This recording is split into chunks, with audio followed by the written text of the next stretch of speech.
caught them. We've caught them all.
A digital soldier's oath.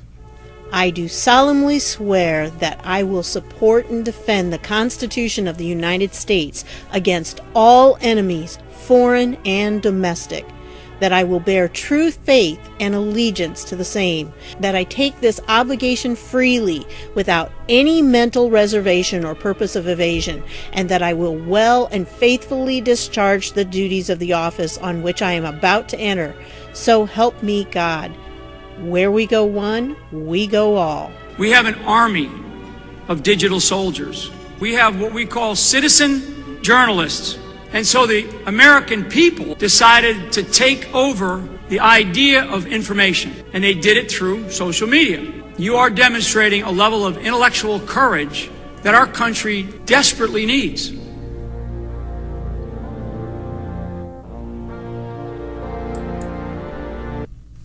Good evening. This late edition of Fighting for the Republic.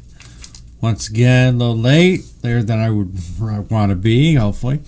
Welcome to everybody out there. Welcome to everybody in the chat. If I can't see you, sometimes that happens when it comes to Periscope, because they suck, of course. So, and everybody welcome into DLive and all the other places you can see, YouTube, Facebook, and Twitch, Twitter, and of course, DLive again and Periscope. So we are moving forward, and the president did speak today, and I wanted to present that to you very much. His words are powerful. It's to move forward. But first, I wanted to say Sidney Powell was at the Georgia Capitol today, I believe, doing some business. It was a nice rally. It was really good from what I got to see about it, because I was at work at the time. I will present that tomorrow for you at some point. It depends on when I can get my other stuff done. Now, here's a little preview of this, and it was very exciting. Fired up, man. He is Lynn Wood is just rocking it. But first, this is what I want to show you first. Now well, I'll take that back. I want to show you the other first. That's more important. Let's see, right there. Nope. No, not that. Not that. That's funny. I know you're here because you love Donald Trump and he loves you.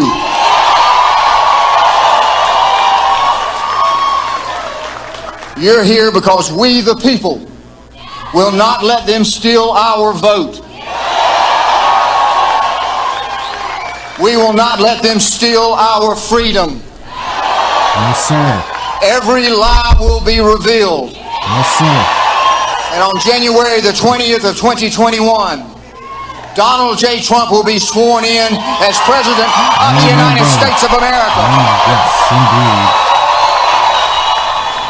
We're going to fight like a Flynn. Fight like a Flynn.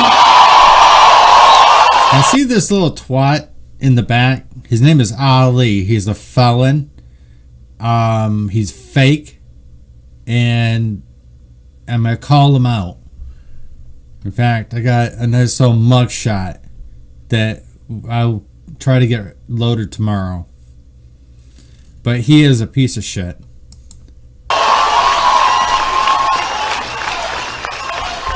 And when we do, and we will, we'll fight like a Flynn. And we're going to make America great again. Yes, sir. We're going to send them a message. And the message is this. It's 1776 in America again. And you're not going to take our freedom. We're going to fight for our liberty. We're going to send that message from Wills Park today, and we're going to send it all the way over to Beijing, China. We're not going to let you take our country over. Never going to happen on our watch. That's right. This is America. You picked a fight with the wrong people.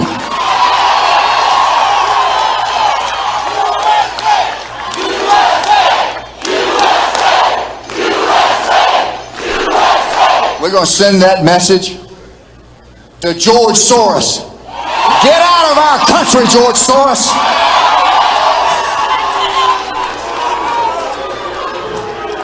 We are not going to allow ourselves to go back into the polling booth. And you hear us out, Governor Kemp. You hear me while you hide in your closet. And you hear us. You hear the people, Brad Raffensperger. And I want Lieutenant Governor Jeffrey Duncan to hear it too. And the guy that's making a ton of money, Gabriel Sterling, you listen up, Gabriel. You're not going to sell our votes to China. We're not going to vote on your damn machines made in China. We're going to vote on machines made in the USA. Yes, sir.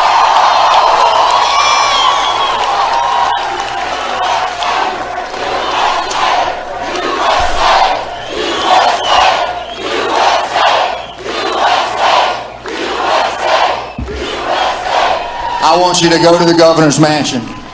I want you to circle it. I want you to blow your horns until Brian Kemp comes out and orders a special session of the Georgia legislature. Get us our legislature and tell everybody we want our legislator to meet and we want him to fix the mess that he created. And then he can resign. And then as far as I'm concerned, lock him up.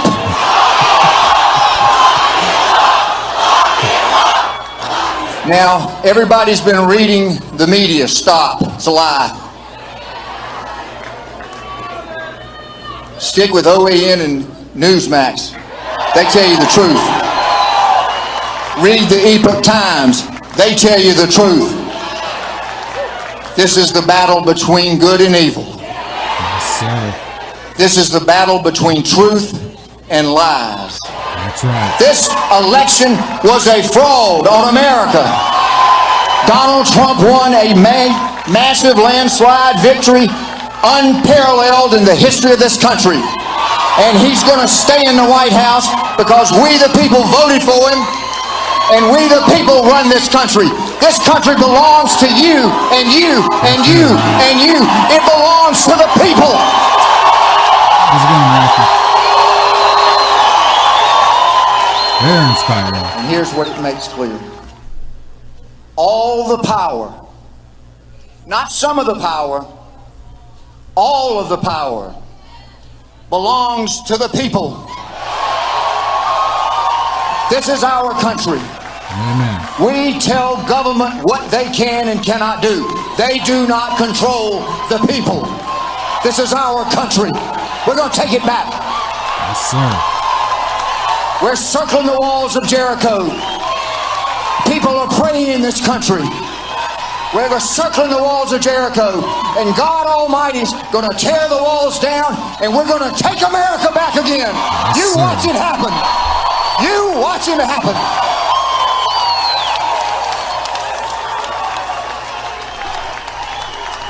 You send that message to Bill Barr at the Justice Department. Do your job. Got it.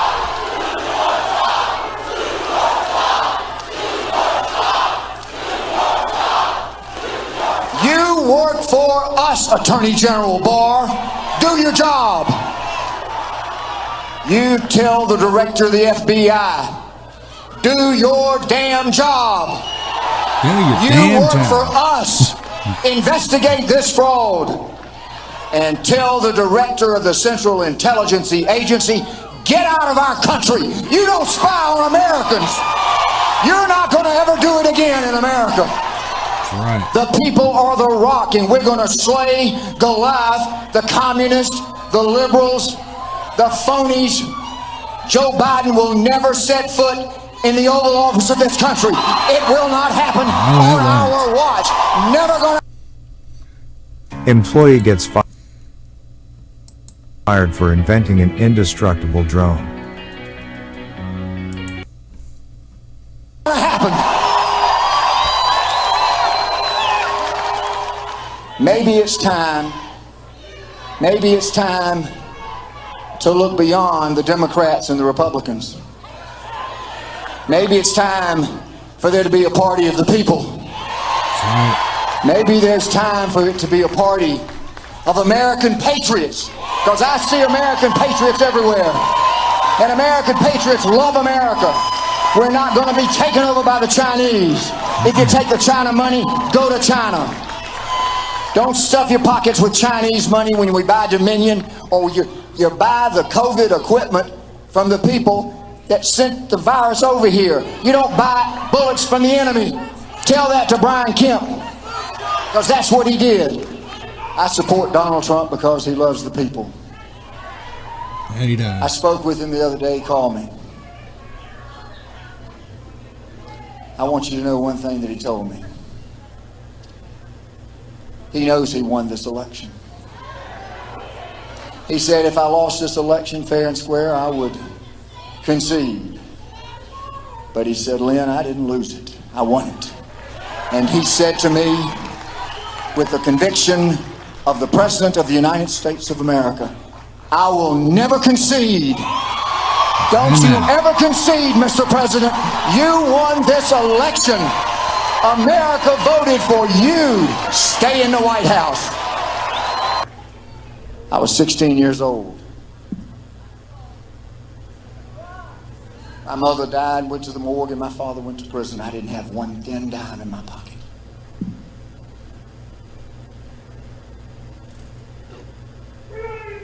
But I took the talent that God gave me,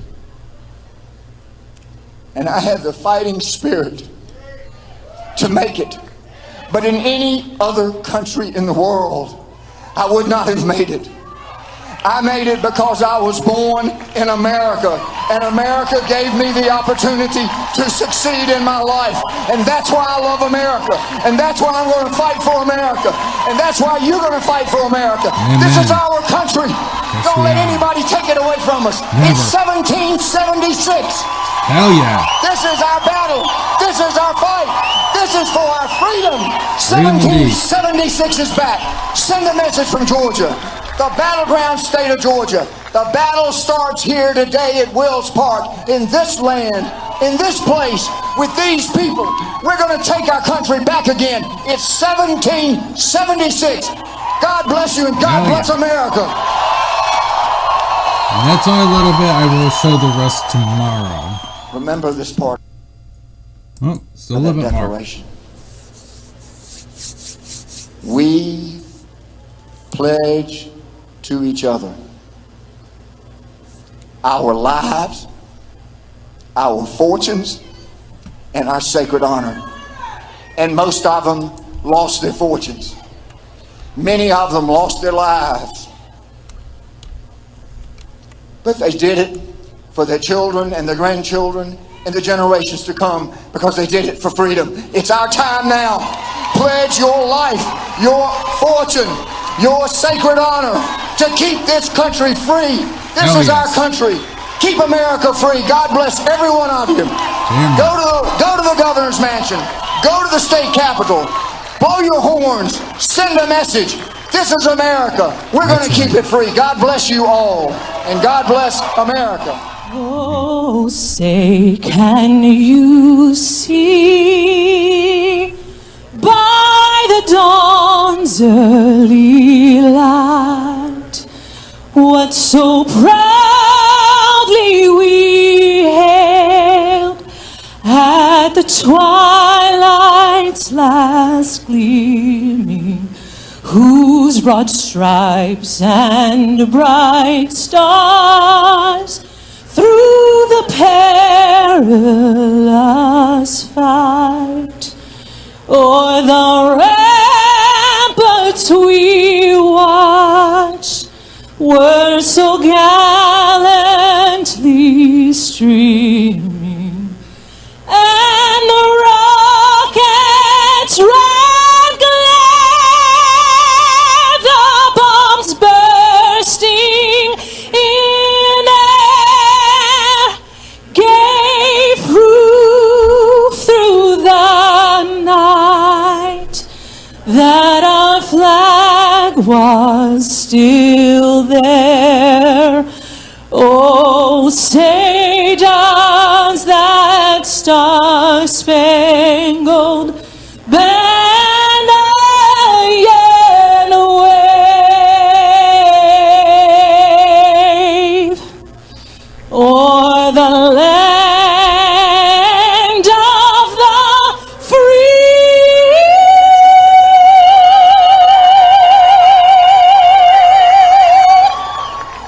And the home of the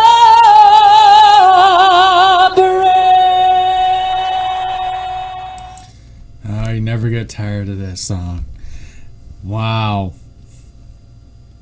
Very exciting to be there, I bet. Wow. I mean, I'll show you the full thing tomorrow. Just on a time limit tonight since it's so late. I wanted to present a little special, and the president spoke this afternoon. Those were the two main things to talk about. But there's also when I decided to talk about when it comes to a thing called the Dominion. Let's see here.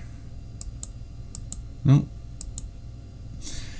This is from Governor Whitmer. She signed for the Dominion for the Michigan election, presidential election. $25 million. And there you go. Take a good look at it. She is a part of it. She has ties to it, to the company. She's got ties to a person who worked with her. She knew that is in our state. And I would not doubt for a minute she was part of it. Now, I'm hearing a little chatter that she's not going to be impeached. I can't confirm or deny that, but I will check on it. That's for damn sure. But right now, I'd like to bring you a presentation. It's called Espionage, and obviously it has something to do with everything that we talk about, many of us. So, this was done by Millie Weaver. She's really kicking out some great videos. She did Shadowgate 1 and 2, and she just keeps racking them out. So here you go. And then the President of the United States. And this is extremely dangerous to our democracy.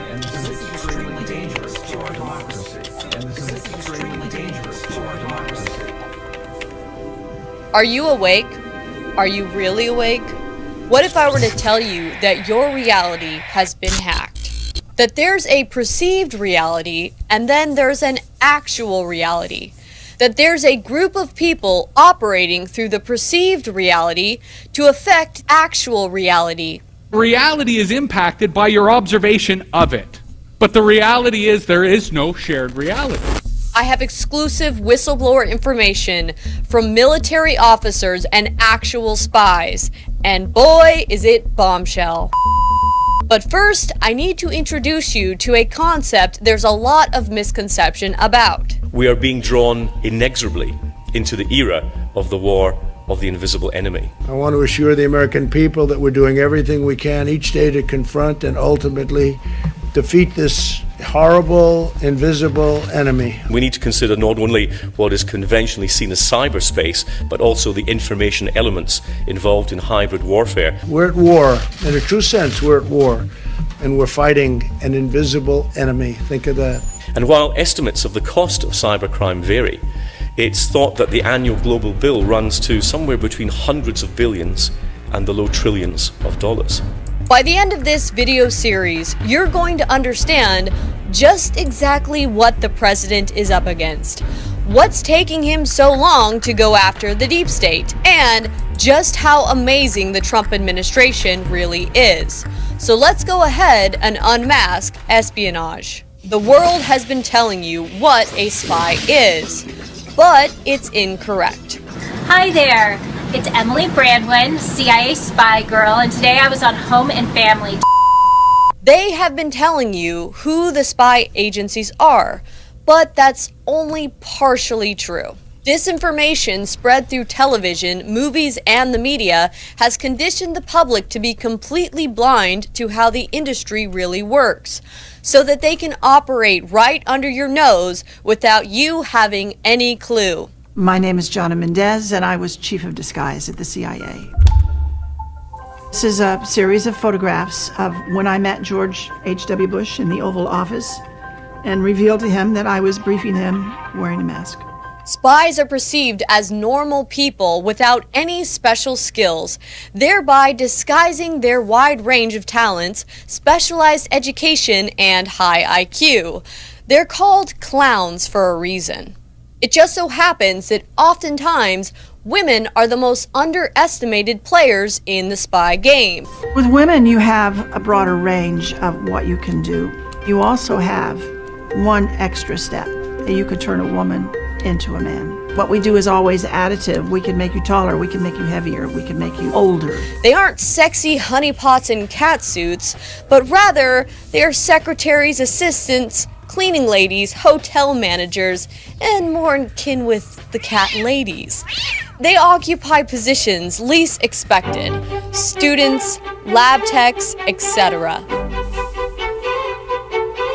Hello, I'm Julia Child. Welcome to this volume of our video book, The Way to Cook. Well, how do you get from public relations then to Wild Bill Donovan and the OSS? Everybody that I knew was in the Army or the Navy or down in Washington. So that's where I went, and I got into the OSS. But that doesn't mean men don't make good clowns either. This is out of a movie. This is a movie. This is a movie. As we were doing this report, of course, that was the farthest thing from our minds. This question isn't about our enemies. It's about us. The Report, rated R. Look out for the bellhop, the shoe shiner, the donut shop baker, even the museum curator. They're everywhere, especially in IT. Modern PSYOP has evolved and adapted into cyberspace. Through creative and innovative technology, the PSYOP mission is able to effectively counter our adversaries' advancements in unconventional information warfare tactics by shaping the information environment. Techniques used by PSYOP forces include cyber warfare, military deception support, social media messaging. Memes and GIFs pop up, get shared, and go viral with very little oversight. Twitter and Facebook are the Wild West of, news gathering. The memes fall right into that. Memes are just another way of getting an opinion. And it suggests that what they're doing is not so much hacktivism, i.e. hacking plus activism, but hacking reality. Within the ranks, they don't call themselves spies. Rather, they call themselves reality hackers. because we are at an era in which innovation is immediately accessible. Any new idea can not only change the world, but reach the world. Reality hackers change your perspective and nudge the narrative of any given situation, ever so slightly and not to be noticed. Well, unless you're looking with well-trained eyes. There's an electronic billboard that is flashing a naked man. They're inserted to alter the direction of destiny or perceived reality, hence the common time traveler's reference. I was watching Doctor Who, and I asked myself, where can I go to school to learn how to be a Time Lord? Have you ever noticed how Doctor Who travels through time in a police box? It's sort of a GCHQ inside joke. Can you imagine a situation where a group of villains work together towards a common goal? Notice how the TARDIS is larger on the inside than it is on the outside. Explain to me how this TARDIS is larger on the inside than the out. It's because insides and outsides are not in the same dimension. Which box is larger? That one. Now which is larger? That one. But it looks smaller. Well, that's because it's further away. Exactly. If you could keep that exactly that distance away and have it here, the large one would fit inside the small one. The space that Doctor Who travels in is cyberspace. I define cyberspace as being that layer of abstraction, that place where the distances, the locations become irrelevant to the user. Doctor Who started in 1963. Guess what else started around the same time? The Intergalactic Computer Network, or Internet for short. Specialized hardware facilities tend to be expensive but very efficient. On the other hand, if they can be distributed, then specialized hardware facilities can be very effective and can let us do things that we couldn't otherwise do. Lick was thinking big about the future of networking at a time when there was only a handful of computers anywhere in the world, and decades before the personal computer would arrive. On April 23, 1963, American psychologist Joseph Carl Licklider sent an electronic memo to fellow colleagues in Palo Alto, California. It was the first message transmitted over the Intergalactic Computer Network. Isn't a psychologist a doctor? Licklider's computer-to-computer memo outlined the early challenges presented in this form of communication, discussing the need for establishing a time-sharing network of computers with time-synced software. Time sharing, which consists of attaching a large number of consoles to the central computer.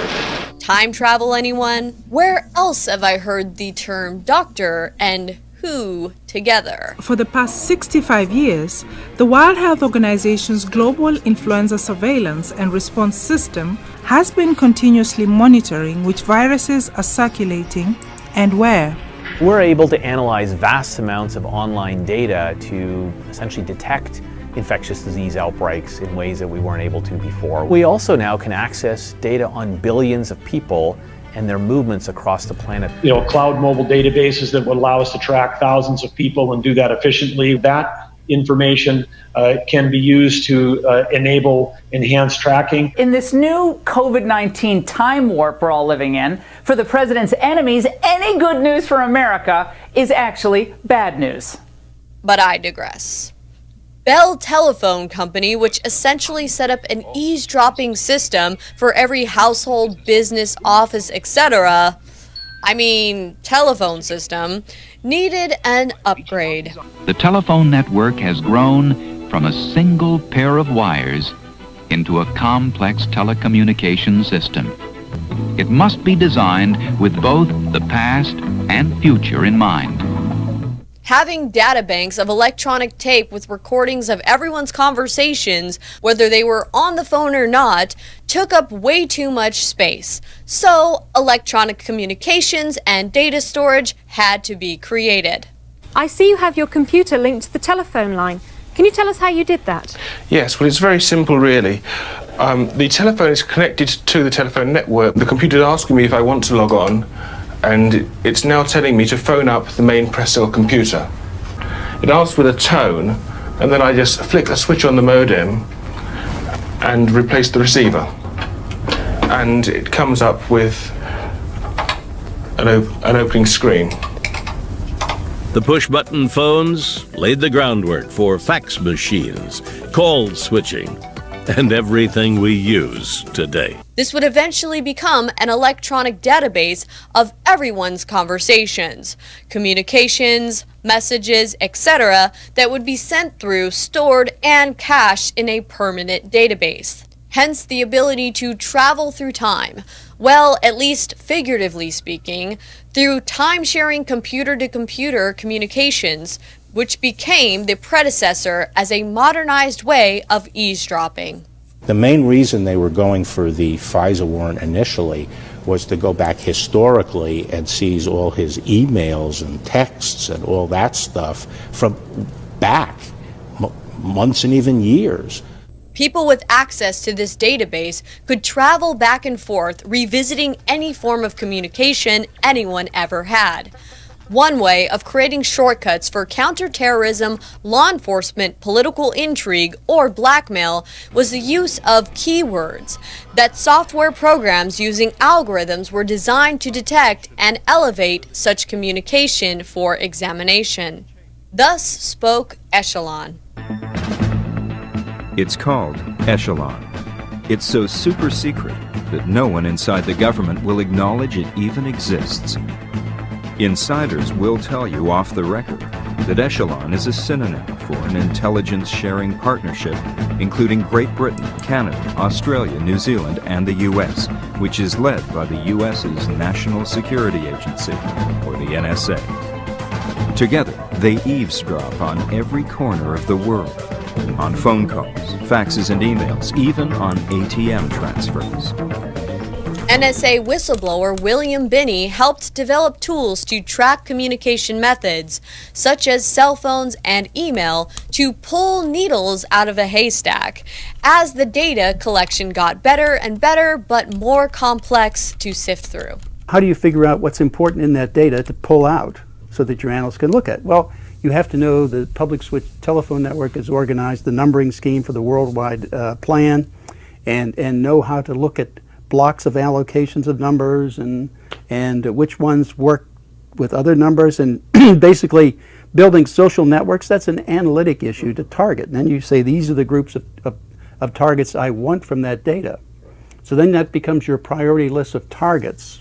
Eventually, there would be a public rollout, or front-facing programs, aka social media networks, where the public foolishly and freely provide the largest source of data collection imaginable. We filed for patents at the end of 2002 for technology which we received in 2006, which is basically what the market calls social networking now. We sued Facebook for patent infringement and won a verdict. Facebook is guilty on 11 of 11 counts of infringing that patent. Unbeknownst to the developers of this technology, this wasn't just designed for counterterrorism, law enforcement, and the military to use on enemies, terrorists, and rogue nations. While publicly we were told terrorists, enemies, communists, in practice it wasn't. It was all our friends and trading partners. It was actually intended to be deployed on everyone, including U.S. citizens, giving these database time travelers the ability to create predictive program algorithms. The programs can spider through the sea of electronic data, enabling reality hackers the ability to read the future. Through probability statistics of who, what, when, where, and why, they can calculate if a target is going to get in the way of their global agenda, or who might actually be recruitable to help further their private security agenda. Oh, you thought the government controlled the spies? Ha! Reality hackers get recruited through the public agencies to then get assigned to work for private agencies as contractors with access to databases that technically are only supposed to be accessed by the government. The other part is they brought in contractors from the outside, engineers and computer scientists and things like that to solve what is fundamentally an analytic problem. Hence, data bridges. But we'll get to that in another video. How else do you think they get around FOIA requests, compartmentalization, or violating their oaths to the Constitution? They've outsourced everything to get around due process. But that is a subject for a later report. This isn't to say that this new form of spying made field operators, agents, and contractors obsolete. You still need boots on the ground. For instance, ClearForce, ShadowNet, and Interactive Internet Activities, or IIA, are great tools but require some human intelligence to successfully hack elections, run PSYOPs, and collect blackmail. Here in the Virginia area, suburban Virginia area, just outside of Washington, the company was called the Analysis Corporation. This parent entity was a security company, and they were doing security services for the U.S. military in Baghdad and throughout Iraq. But at the same time, they had an office in Beijing, and they were approaching the Chinese government-owned companies. Since 9/11, there has been tremendous progress here in the United States as well as internationally, as far as putting together that architecture that is required to be able to share and access information. John Brennan left government and went to work for a small intelligence contractor. Different information technology systems, we have different authorities, we have different responsibilities as far as handling different types of information, to include on U.S. persons, U.S. citizens. An interesting mix of global intelligence. One former employee of the company called that a huge conflict of interest. In addition, it's not just what we've been able to do here within the United States. Why do we have global private security firms that are operating in Beijing and Washington and Baghdad at the same time? We're trying to, and we have, in fact, made a lot of progress internationally. Remember John Brennan's Global Strategies Group? Global Strategies Group, for example, is registered in Luxembourg, not in England. There are subsidiaries of subsidiaries. Some of these companies are spun out, go public, go private again. It's kind of hard to keep track of them. This is where the Analysis Corporation, Global Strategies Group, Jones Group International, Dianology, the Atlantic Council, WikiStrat, CrowdStrike, and many, many other shell corporations of the same cabal of contractors are in the process of subverting governments worldwide, including the United States. All in an attempt to create a world government controlled by a handful of secret private companies exploiting their government contracts through blackmail, extortion, and any means necessary to acquire raw power. Some of you might be wondering, how do we know Millie's sources are not reality hackers and part of the PSYOP? That's the point. I'm not telling you who to trust or what to believe. I'm going to lay out the blueprints which will help you discern perceived reality from actual reality and how to identify reality hackers and compromised individuals. I'm also not going to point fingers at who the hacks are for strategic reasons, but know they are in every industry, political party, and all political movements, no matter how great or small. What I will do is give you the tools and information that will show you how to spot a hack.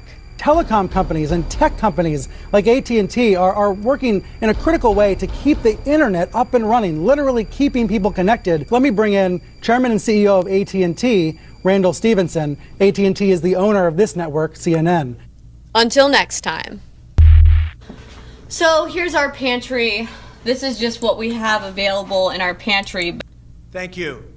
This may be the most important speech I've ever made. I want to provide an update on our ongoing efforts to expose the tremendous voter fraud and irregularities which took place during the ridiculously long November 3rd elections. We used to have what was called Election Day. Now we have election days, weeks and months, and lots of bad things happened during this ridiculous period of time, especially when you have to prove almost nothing to exercise our greatest privilege, the right to vote. As president, I have no higher duty than to defend the laws and the Constitution of the United States. That is why I am determined to protect our election system which is now under coordinated assault and siege. For months leading up to the presidential election, we were warned that we should not declare a premature victory. We were told repeatedly that it would take weeks, if not months, to determine the winner, to count the absentee ballots, and to verify the results. My opponent was told to stay away from the election. Don't campaign. We don't need you. We've got it. This election is done. In fact, they were acting like they already knew what the outcome was going to be. They had it covered, and perhaps they did, very sadly for our country. It was all very, very strange. Within days after the election, we witnessed an orchestrated effort to anoint a winner, even while many key states were still being counted. The constitutional process must be allowed to continue. We are going to defend the honesty of the vote by ensuring that every legal ballot is counted and that no illegal ballot is counted. This is not just about honoring the votes of 74 million Americans who voted for me. It's about ensuring that Americans can have faith in this election and in all future elections. Today I will detail some of the shocking irregularities, abuses, and fraud that have been revealed in recent weeks. But before laying out just a small portion of the evidence we have uncovered, and we have so much evidence, I want to explain the corrupt mail-in balloting scheme that Democrats systematically put into place that allowed voting to be altered, especially in swing states, which they had to win. They just didn't know that it was going to be that tough because we were leading in every swing state by so much, far greater than they ever thought possible. While it has long been understood that the Democrat political machine engages in voter fraud from Detroit to Philadelphia to Milwaukee, Atlanta, so many other places. What changed this year was the Democrat Party's relentless push to print and mail out tens of millions of ballots sent to unknown recipients with virtually no safeguards of any kind. This allowed fraud and abuse to occur on a scale never seen before. Using the pandemic as a pretext, Democrat politicians and judges drastically changed election procedures just months and in some cases weeks before the election on the 3rd of November. Very rarely were legislatures involved, and constitutionally they had to be involved. But very, very rarely, and you'll see that as we continue to file our suits, it's constitutionally absolutely incorrect what took place, even from a legal standpoint. Many states, such as Nevada and California, sent millions of live ballots to every person on their voter rolls, whether those individuals had requested ballots or not, whether they were dead or alive. They got ballots. Other states, such as Minnesota, Michigan, and Wisconsin, instituted universal absentee balloting right in the middle of an election year, sending absentee ballot request forms to all voters on all rolls. It didn't matter who they were. This colossal expansion of mail-in voting opened the floodgates to massive fraud. It's a widely known fact that the voting rolls are packed with people who are not lawfully eligible to vote, including those who are deceased, have moved out of their state, and even are non-citizens of our country. Beyond this, the records are riddled with errors, wrong addresses, duplicate entries, and many other issues. This is not disputed. It has never been disputed. Dozens of counties in the key swing states have more registered voters on the rolls than they have voting-age citizens, including 67 counties in Michigan. All of this is evidence. In Wisconsin, the state's Board of Elections could not confirm the residency of more than 100,000 people, but repeatedly refused to remove those names from its voter rolls before the election. They knew why, nobody else did. I knew why. They're illegal voters. It is a travesty that in the year 2020, we do not have any means of verifying the eligibility of those who cast ballots in an election, and such an important election it is, or determining who they are, whether they live in the state, or whether they are even American citizens. We have no idea. We have in all swing states major infractions or outright fraud, which is far more in numbers or votes than we need to overturn the results of a state.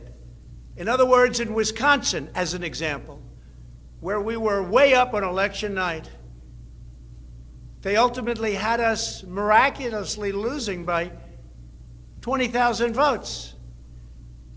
And I can show you right here that Wisconsin, we're leading by a lot. And then at 3:42 in the morning, there was this. It was a massive dump of votes. Mostly Biden, almost all Biden. And to this day, everyone's trying to figure out, where did it come from?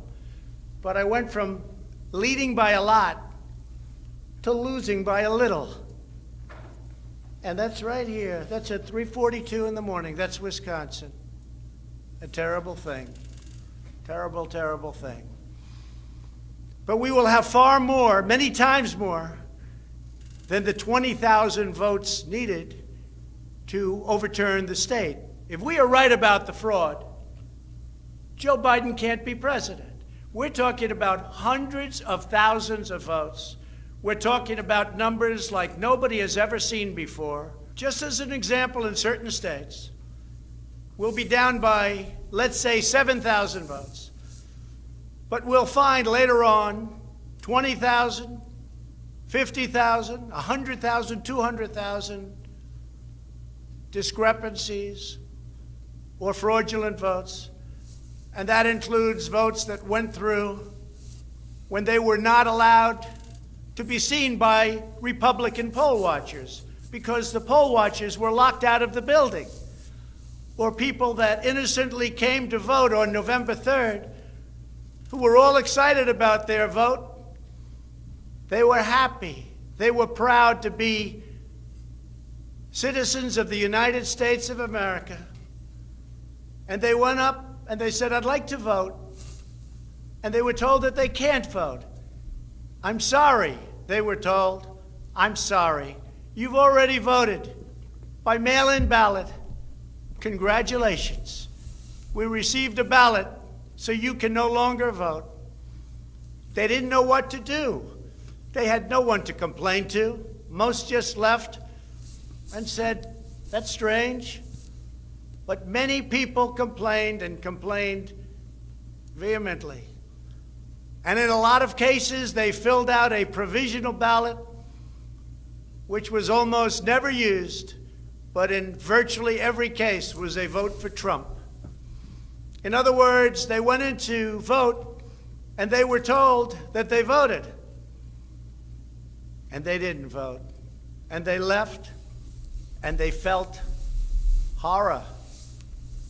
And they lost respect for our system. And this happened tens of thousands of times all over the country. That's how desperate the Democrats were. They would fill out ballots of people not even knowing if these people were going to show up. And when they did show up, they said, sorry, you've already voted. And on top of everything else, we have a company that's very suspect. Its name is Dominion. With the turn of a dial or the change of a chip, you can press a button for Trump and the vote goes to Biden. What kind of a system is this? We have to go to paper.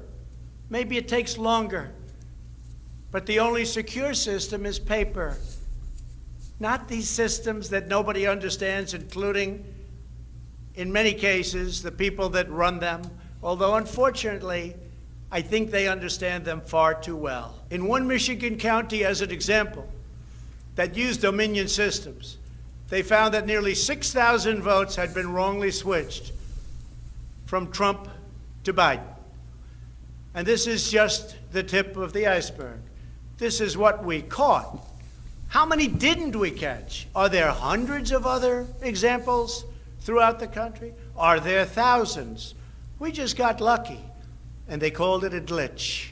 But we found numerous glitches that evening. 96% of the company's political donations went to Democrats, not surprisingly. And frankly, when you look at who's running the company, who's in charge, who owns it, which we don't know, where are the votes counted, which we think are counted in foreign countries, not in the United States, Dominion is a disaster. Election authorities in Texas have repeatedly blocked the deployment of Dominion systems due to concerns about security vulnerabilities and the potential for errors and outright fraud. Every district that uses Dominion systems must be carefully monitored and carefully investigated, but not only for the future. Right now, we're worried about the present and what went on with an election that we won without question. Under my lead, the Republicans won almost every state house in the United States, which they weren't expected to do. We won up to 16 seats in the House. The numbers are still being tabulated because there are 9 seats that nobody really knows. They don't know. They're still, 2 weeks later, still under consideration because it's a mess. Republicans were supposed to lose many seats, and instead they won those seats in the House. And a very important election that's coming up will determine whether or not we hold the Senate. David Perdue and Kelly Loeffler are 2 tremendous people. Unfortunately, in Georgia, they're using the same horrible Dominion system. And it's already been out that hundreds of thousands, think of it, hundreds of thousands of absentee ballots have been requested. You check it out, who's requesting those ballots. The difference is it's one state, and we will have our eyes on it like nobody's ever watched anything before, because we have to win those 2 Senate seats. The tremendous success we had in the House of Representatives and the tremendous success we've had so far in the Senate, unexpected success all over the country and right here in Washington. It is statistically impossible that the person, me, that led the charge lost. The greatest pollsters, the real pollsters, not the ones that had us down 17 points in Wisconsin when we actually won, or the ones that had us down 4 or 5 points in Florida and we won by many points, or had us even and down in Texas and we won by a lot. Not those pollsters, but real pollsters, pollsters that are fair and honest, said we can't understand a thing like this. It's never happened before. You led the country to victory, and you were the only one that was lost. It's not possible. The Speaker of the House of a certain state said, "Sir, I expected to lose my seat, and instead, because of you and because of that incredible charge and all of those rallies, we had a tremendous victory, and everybody knows it. You were much more popular than me, sir, except I got many more votes than you did. And it's impossible that that happened. There is something wrong. I'll tell you what's wrong. Voter fraud." Here's an example. This is Michigan. At 6:31 in the morning, a vote dump of 149,772 votes came in unexpectedly. We were winning by a lot. That batch was received in horror. Nobody knows anything about it. By the way, there's your line. This is one of many. Here's what is normal. And all of a sudden, look at that. This is normal, normal. Look, even here, normal. And then boom, all of a sudden, I go from winning by a lot to losing a tight race. It's corrupt. Detroit is corrupt. I have a lot of friends in Detroit. They know it. But Detroit is totally corrupt. Look at this. Look at this. That's at 6:31 in the morning. Unexpectedly came in. In the recent recount in Georgia, which means nothing because they don't want to check signatures. And if you're not going to check signatures in Georgia, it doesn't work. But we have a Secretary of State and a governor who made it very difficult to check signatures. Why? You'll have to ask them.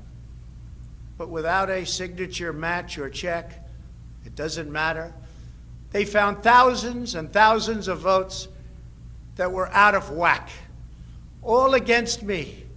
This was during a recount that I didn't even think mattered. They found many thousands of votes, and that recount didn't matter. The one that matters is the one that's going on now. That because of the fact it's so close, they had to, by law, give another recount. But the recount has to be a recount where they check the signatures. Otherwise, they're just checking the same dishonest thing. It won't matter. In this case, the signatures on envelopes are the only thing that is relevant. We will compare the signature on the envelope to the signatures from past elections, and we will find that many thousands of people signed these ballots illegally. The Democrats had this election rigged right from the beginning. They used the pandemic, sometimes referred to as the China virus, where it originated, as an excuse to mail out tens of millions of ballots, which ultimately led to a big part of the fraud, a fraud that the whole world is watching. And there is no one happier right now than China. Many people received 2, 3, and 4 ballots. They were sent to dead people by the thousands. In fact, dead people, and we have many examples, filled out ballots, made applications, and then voted, which is even worse. In other words, dead people went through a process. Some have been dead for 25 years.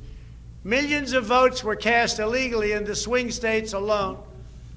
And if that's the case, the results of the individual swing states must be overturned, and overturned immediately.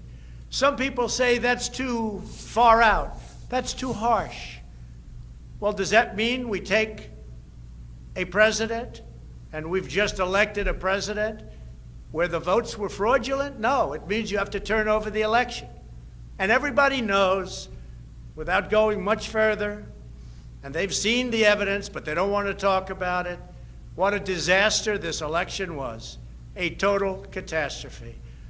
But we're going to show it, and hopefully the courts, in particular, the Supreme Court of the United States, will see it, and respectfully, hopefully they will do what's right for our country. Because our country cannot live with this kind of an election. We could say, let's go on to the next one. But no, we have to look also at our past. We can't let this happen. Maybe you'll have a revote, but I don't think that's appropriate. When those votes are corrupt, when they're irregular, when they get caught, they're terminated. And I very easily win. In all states, I very easily win these swing states. Just like I won them at 10 o'clock in the evening of the election. So we're not looking to show you 25 faulty or fraudulent votes, which don't mean anything because it doesn't overturn the state, or 50 or 100. We're showing you hundreds of thousands, far more than we need, far more than the margin, far more than the law requires. We can show many times what is necessary to win the state. The media knows this, but they don't want to report it. In fact, they outright refuse to even cover it because they know the result if they do.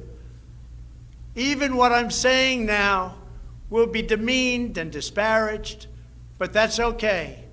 I just keep on going forward because I'm representing 74 million people, and in fact, I'm also representing all of the people that didn't vote for me. The mail-in voting scam is the latest part of their 4-year effort to overturn the results of the 2016 election, and it's been like living in hell. Our opponents have proven many times, again and again, that they will say and do anything to get back into power. The corrupt forces who are registering dead voters and stuffing ballot boxes are the same people who have perpetrated one phony and fraudulent hoax after another. You've been watching it now for 4 years. These entrenched interests oppose our movement because we put America first. They don't put America first. And we're returning power to you, the American people. They don't want America first. They only want power for themselves. They want to make money. That's why they don't want me as your president.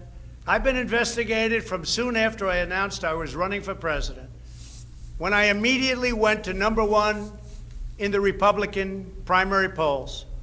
The investigations never stopped. They went on for 4 years. And I won them all. I beat them all. Russia, Russia, Russia. The impeachment hoax, and so much more. Robert Mueller spent $48 million of taxpayer money investigating me for 2.5 years, issued over 2,800 subpoenas, executed nearly 500 search warrants, issued 230 orders for communications records, and conducted 500 witness interviews, all looking to take me down.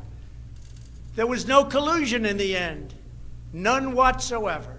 Senator Marco Rubio, the head of the Senate Intelligence Committee, stated the committee found no evidence that then-candidate Donald Trump or his campaign colluded with the Russian government. And I thank Senator Rubio for that statement. Now I hear that these same people that failed to get me in Washington have sent every piece of information to New York so that they can try to get me there. It's all been gone over and over again. For $48 million, you go through tax returns, you go through everything. The New York Attorney General, who recently ran for office, campaigned without knowing me, stating, "We will join with law enforcement and other attorneys general across this nation in removing this president from office." I never met her. It's important that everybody understand, she said, that the days of Donald Trump are coming to an end. And all it's been is a big investigation in Washington and New York and any place else that can investigate, because that's what they want to do. They want to take not me, but us down. And we can never let them do that. Everything's been looked at. A friend of mine who's very smart said, "You've probably seen more than anybody else. You've probably been investigated more than anybody else. And for you to come out with a clean bill of health makes you probably the cleanest person in this country." Some people in this administration, but fortunately not all, have been beaten down and disparaged. They just disappeared. Nobody knows what happened to them. Why aren't they active? Why aren't they involved? There's so much to be involved in. The corruption is so rampant. They just couldn't take it anymore. They were threatened by Democrats with impeachment, and horrible things were said about them, and they're good people. Even recently, the head of the GSA was hounded and harassed, as she reported, like she has never been before. What can I say? We caught Comey cold. We caught McCabe cold. We caught them all. We're still waiting for a report from a man named Durham, who I have never spoken to and I have never met. They can go after me before the election as much as they want, but unfortunately, Mr. Durham didn't want to go after these people or have anything to do with going after them before the election. So who knows if he is ever going to even do a report. But if you look at the lies and the leaks and the illegal acts and behavior done by so many people in their desire to hurt the President of the United States, something should happen. The hardest thing I have to do is explain why nothing is happening with all of these people that got caught spying on my campaign. It's never happened before, and it should never happen again to a president of the United States. All you have to do is watch the hearings and see for yourself. The evidence is overwhelming. The fraud that we've collected in recent weeks is overwhelming, having to do with our election. Everyone is saying, wow, the evidence is overwhelming when they get to see it. But really, it's too late to change the course of an election. It's too late to change the outcome. In fact, there is still plenty of time to certify the correct winner of the election. And that's what we're fighting to do. But no matter when it happens, when they see fraud, when they see false votes, and when those votes number far more than is necessary, you can't let another person steal that election from you. All over the country, people are together in holding up signs, "Stop the Steal." To understand how we will challenge this fraud, it is important to know the problems with mail-in balloting. Pennsylvania, Michigan, Nevada, Georgia, Arizona, and most other states allowed anyone to get an absentee ballot and cast their vote without showing any ID. The voting took place entirely on the honor system. No identification of any kind was required. Most Americans would also be shocked to learn that no state in the country verifies United States citizenship as a condition for voting in federal elections. This is a national disgrace. No other advanced country conducts elections this way. Many European countries have instituted major restrictions on mail-in voting specifically because they recognize the nearly unlimited potential for fraud. Out of 42 European nations, all but 2 prohibit absentee ballots entirely for people who reside inside the country, or else they require those who need absentee ballots to show a very, very powerful ID. Throughout the Democrat effort to dramatically expand mail-in voting, the Democrat Party leaders were also feverishly working to block measures designed to protect against fraud, such as signature verification, residency verification, or voter ID, and citizenship confirmation was almost unthought of that we should ask for it. Can you believe this? These are not the actions of people who want fair elections. These are the actions of people who want to steal elections, who are willing to create fraud. The only conceivable reason why you would block common sense measures to verify legal eligibility for voting is you are trying to encourage, enable, solicit, or carry out fraud. It is important for Americans to understand that these destructive changes to our election laws were not a necessary response to the pandemic.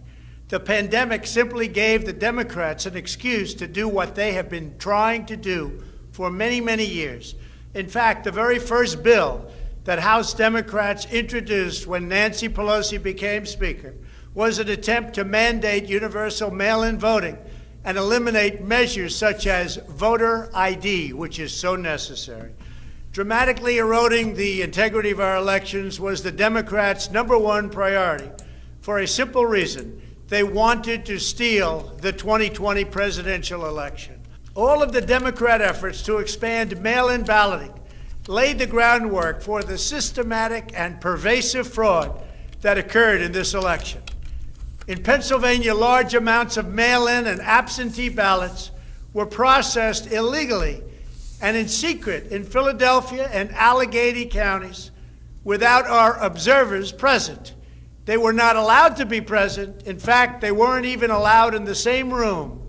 They were thrown out of the building, and they looked from outside in, but they had no way of even seeing because there were no windows, and the windows that were there were boarded up. Democrats even went to the Pennsylvania Supreme Court to block observers from receiving access. There is only one possible reason that the corrupt Democrat political machine would oppose transparency during the vote counting. It's because they know they are hiding illegal activity. It's very simple. This is an egregious, inexcusable, and irreversible harm that stains the entire election. Yet this unprecedented practice of excluding our observers, our vote watchers, as some people call them, occurred in Democrat-run cities and key states all across the nation. Here are just some of the additional facts that we've uncovered. Many voters all across Pennsylvania received 2 ballots in the mail, and many others received mail-in ballots for which they never applied. So many got ballots, they didn't even know what they were for. And again, so many received more than 1 ballot, in some cases more than 2 ballots. And they happened to be, for the most part, Democrats. In Fayette County, Pennsylvania, multiple voters received ballots that were already filled out. They didn't know what happened. In Montgomery County, Pennsylvania, a poll watcher overheard unregistered voters being told to return later to try to vote under a different name. Tens of thousands of voters across Pennsylvania were treated differently based on whether they were Republicans or Democrats. Voters who submitted flawed ballots in some Democrat precincts were notified and asked to fix their ballots, while Republican precincts, and in particular Republican voters, were not so notified, which plainly violates the Equal Protection Clause of the United States Constitution. If you were a Democrat, we're going to fix up your ballot, make sure it's perfect. If you are a Republican, don't even talk about it. In Michigan, a career employee of the city of Detroit witnessed city workers coaching voters to vote straight Democrat while accompanying them to watch who they were voting for, violating the law and the sanctity of the secret ballot. You can't do that. The same worker says she was instructed not to ask for any ID and not to attempt to validate any signatures. She was also told to illegally backdate ballots, many, many ballots, received after the deadline. This is something that is so unconstitutional. And she estimates that thousands and thousands of ballots were improperly backdated by her and many others. Other witnesses in Detroit also saw election officials counting batches of the same ballots many times, as well as illegally duplicating ballots. One observer testified to seeing boxes and boxes of ballots, all bearing the same signature. Another observer in Detroit gave sworn testimony that he saw countless invalid ballots that did not belong to properly registered voters, and then witnessed election workers in Wayne County entering fake birth dates into the system in order to illegally count them. Witnesses have signed sworn affidavits, in other words, you go to jail if you lie, testifying that after election officials announced the last absentee votes had been received, a batch of tens of thousands of ballots arrived, many without envelopes, all voting for Democrats. In Wisconsin, a record number of voters were categorized as indefinitely confined, a status reserved for severely disabled individuals, also for the elderly, that allow them to vote without showing ID. Last year, approximately 70,000 people claimed this status statewide. This year, the number miraculously was nearly 250,000 voters after election officials in Milwaukee and Dane counties, a couple of the most corrupt political places in our country, urged citizens to improperly register under this status. and register they did in levels that don't exist. In Wisconsin, there are approximately 70,000 absentee ballots that do not have matching ballot applications as required by law. In Georgia, 9 observers have testified to seeing countless irregular ballots without the creases or typical markings indicating that the ballots did not arrive in envelopes as required. A poll watcher in Fulton County estimated that approximately 98% of the large number of unusually pristine ballots that she witnessed were for Biden. A highly unusual number. In addition, thousands of uncounted ballots were discovered in Floyd, Fayette, and Walton counties weeks after the election. And these ballots were mostly from Trump voters. They weren't counted. They were from Trump voters. In Detroit, everybody saw the tremendous conflict and the horrible way that the 2 Republican canvassers were treated, so horribly, because they wouldn't vote when they saw that 71% of the precincts didn't balance. And also, there were more votes than there were voters. Think of that. You had more votes than you had voters. That's an easy one to figure. And it's by the thousands. In Arizona, in-person voters whose ballots produced error messages from tabulation machines were told to press a button that resulted in their votes not being counted. Also in Arizona, the Attorney General announced that mail-in ballots had been stolen from mailboxes and hidden under a rock. In Clark County, Nevada, where most of the state's voters reside, the standards for matching a signature using the signature verification machine were intentionally lowered to allow large numbers of ballots to be counted that otherwise would never have passed muster. This machine was set at the lowest level. According to one report, in order to test the process, 9 voters in Clark County cast ballots with intentionally incorrect signatures, and 8 of the 9 ballots were accepted and counted. They said you could sign your name as Santa Claus, and it would be accepted. Last week, the Clark County Commission threw out the results of a local election after the registrar reported finding, quote, discrepancies that we can't explain. Also in Nevada, some voters were entered into a raffle for more than a dozen gift cards worth as much as $250 if they could prove they had voted. This took place on Indian reservations. One of the most significant indications of widespread fraud is the extraordinarily low rejection rates for mail-in ballots in many key states. These are the states that I had to win. In swing state after swing state, the number of ballots rejected has been dramatically lower than what would have been expected based on prior experience. That means years and years of voting. In Georgia, just 0.2%, that's substantially less than 1%, of mail-in ballots have been rejected. In other words, almost none have been rejected. They took everything. Nothing was rejected practically, compared to 6.4% in 2016, and there are those that think that 6.4 was a low number. So think of it, almost none were rejected, and the previous election, 6.4% were rejected. We have seen similar declines in Pennsylvania, Nevada, and Michigan. Ballots weren't rejected, especially if they happen to be in Democrat areas. These irregularities are inexplicable unless there is a deliberate effort to accept ineligible ballots or fraudulent ballots. In Pennsylvania, the Secretary of State and the state Supreme Court, in essence, abolished signature verification requirements just weeks prior to the election in violation of state law.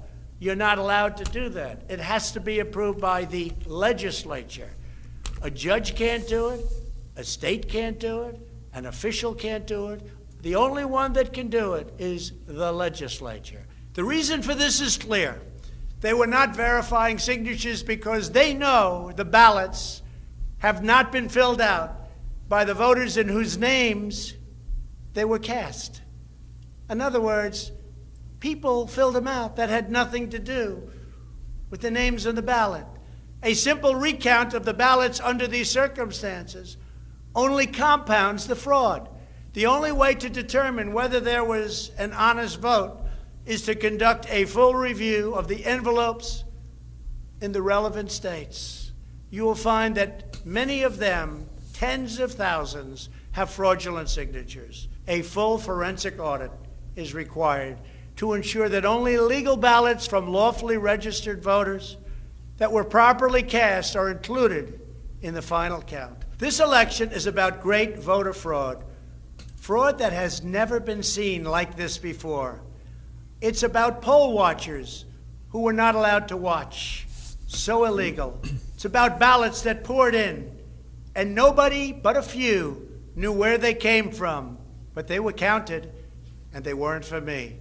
It's about big leads on election night, tremendous leads, leads where I was being congratulated for a decisive, easy victory, and all of a sudden, by morning or a couple of days later, those leads rapidly evaporated. It's about numbers of ballots that were sent that nobody knew where they came from.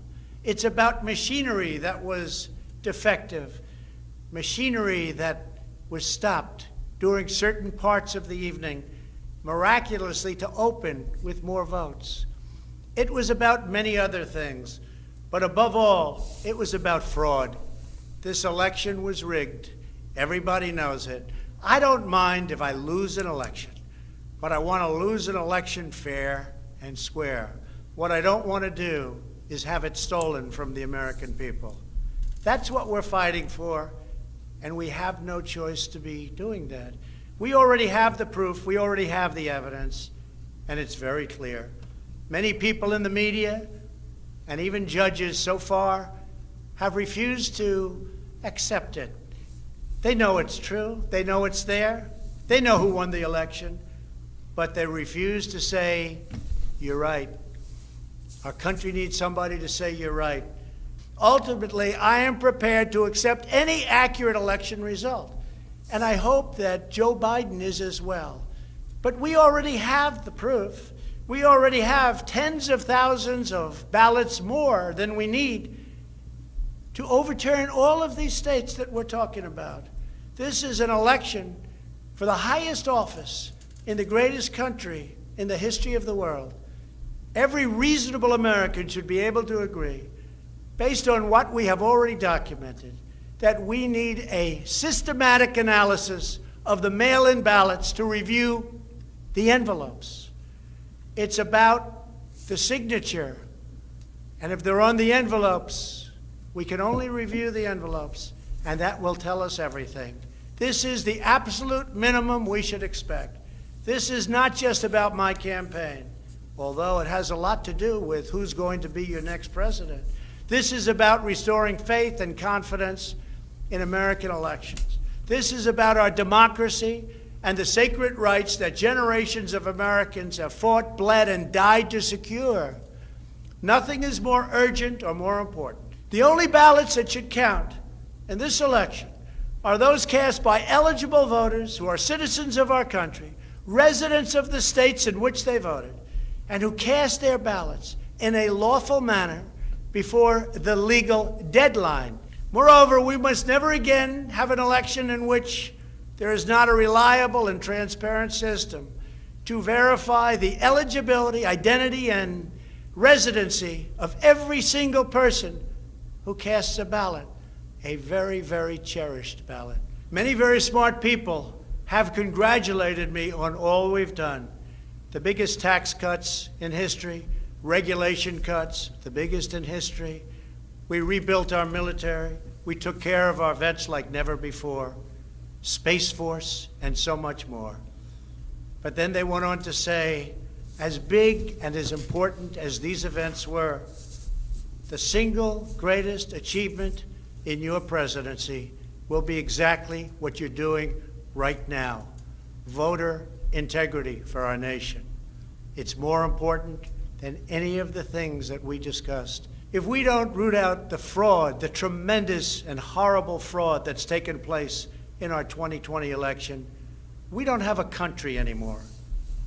So with the resolve and support of the American people, we will restore honesty and integrity to our elections, and we will restore trust in our system of government. Thank you, God bless you, and God bless America.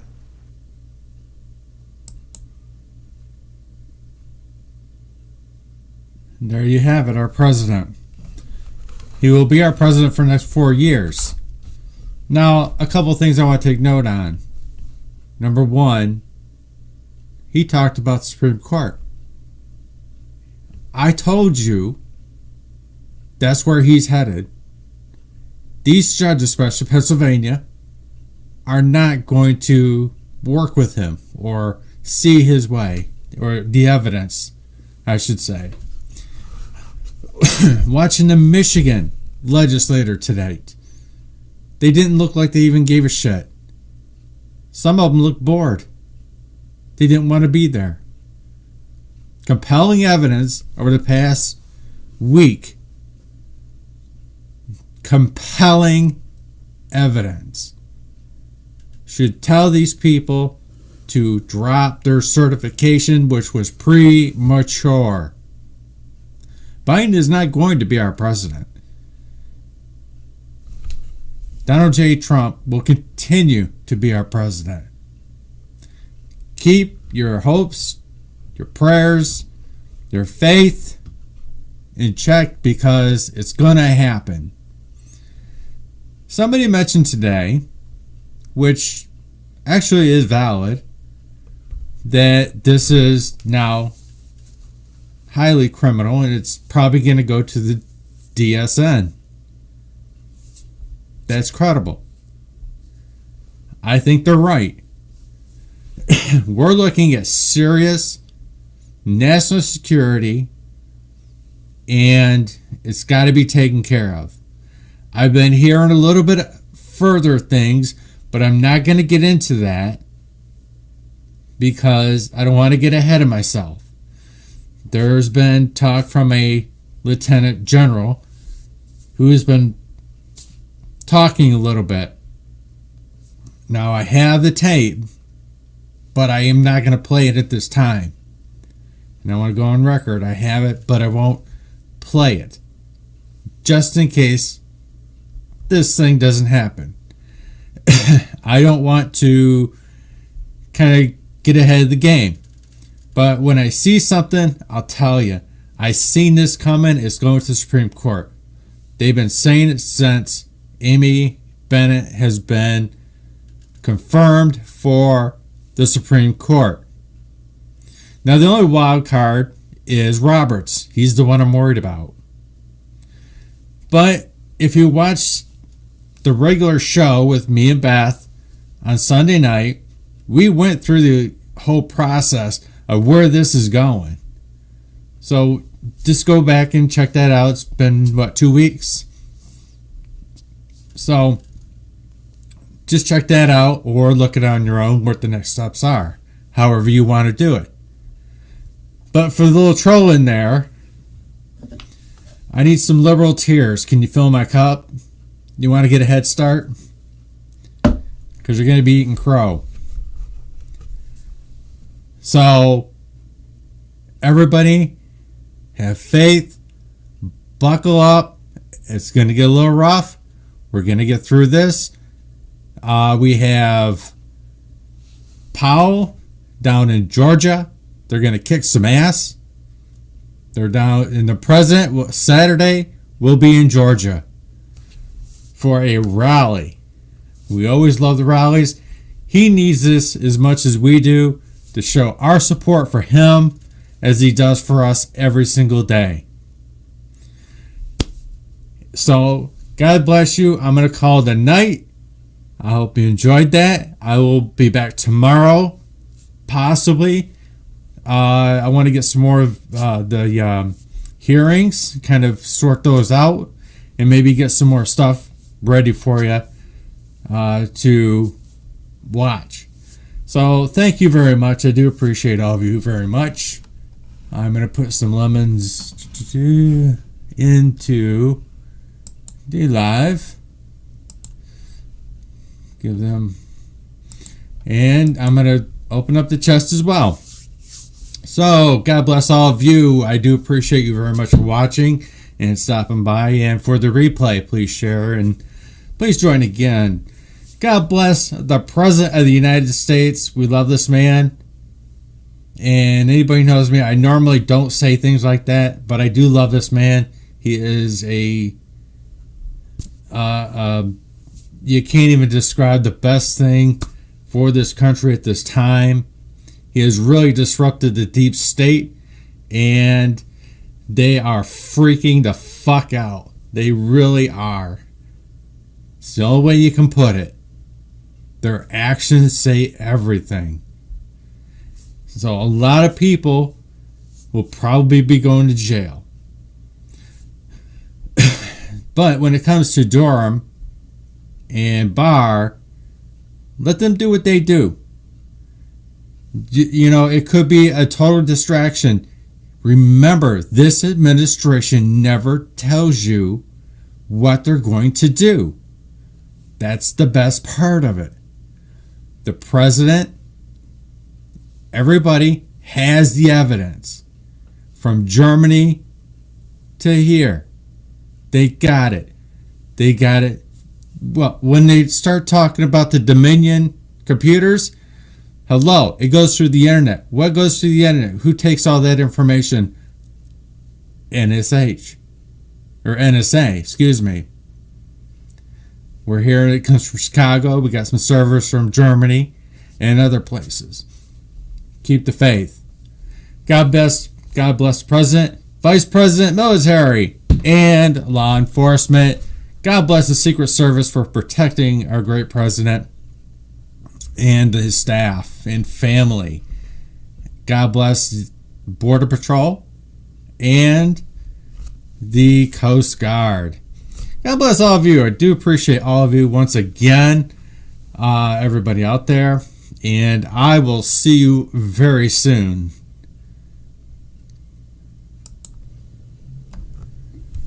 Be kind to one another.